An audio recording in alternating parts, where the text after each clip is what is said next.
તુવેર ખરીદીના રજીસ્ટ્રેશનમાં વ્યવસ્થાનો અભાવ, અન્નદાતા પર પોલીસનું લાઠીચાર્જ। જૂનાગઢના માર્કેટિંગ યાર્ડમાં જગતના તાત પર પોલીસે લાઠી વરસાવી।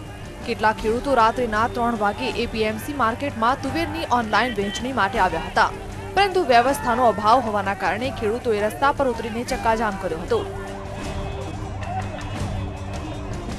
અમે કીધું કે તમે દરેક ખેડૂતને તમે ટોકન આપી દો તો એ પોતાનું ટોકન લઈને ઘરે વયા જાય, કાલે એનો વારો આવે હોય તો કાલે આવીને એનું રજીસ્ટ્રેશન કરાવી જાય। પણ સદંતર જવાબદાર વ્યક્તિએ એવું કીધું કે તમે કલેક્ટર સાહેબ પાસે જાઓ, ગાંધીનગર જાઓ, અમારાથી તમને ટોકન દેવાના આવતા જ નથી। અને પછી ન છૂટકે ખેડૂતોને ટોકન ન મળતા રોષે ભરાય અને ચક્કાજામ કર્યો અને ત્યાં પોલીસ આવી અને પોલીસે પોતાની બળજબરી કરી અને લાઠીચાર્જ કર્યો। 2-4 ખેડૂતોને માર્યા। ખેડૂતોનો આક્ષેપ છે કે માર્કેટ યાર્ડમાં રજીસ્ટ્રેશન માટે પૂરતી વ્યવસ્થા નથી। રજીસ્ટ્રેશન માટે માત્ર એક ટેબલ મૂકવામાં આવ્યું છે, તેની સામે 1000 જેટલા ખેડૂતો રજીસ્ટ્રેશન માટે આવ્યા છે। ખેડૂતો અત્યારે બહુ પરેશાન છે બધા,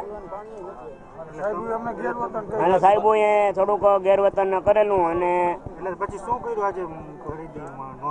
કોઈ વસ્તુ ને આજે રોડ બંધ કર્યા ને આવું બધું લાઠીચાર્જ સાહેબે કર્યા।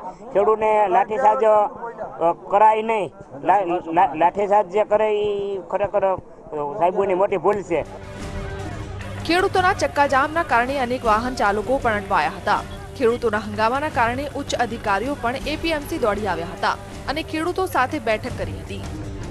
એ લોકોની માંગ પ્રમાણે અત્યારે હાલ કર્મચારીઓની અછત હોય, આ રજીસ્ટ્રેશનમાં અનુકૂળતા નહોતી, એટલે વધારાનો કર્મચારી ગણ હાલ મગાવવામાં આવેલો છે। તમામ વ્યવસ્થા પૂર્ણ થઈ જશે। રાજ્યમાં મગફળી બાદ તુવેરની ખરીદીમાં પણ આયોજનનો અભાવ જોવા મળી રહ્યો છે, ત્યારે વ્યવસ્થાના અભાવનો વિરોધ કરતા ખેડૂતોને હંમેશા લાઠી ખાવાનો વારો આવે છે। હિરેન ધકાણ, GSTV, જૂનાગઢ।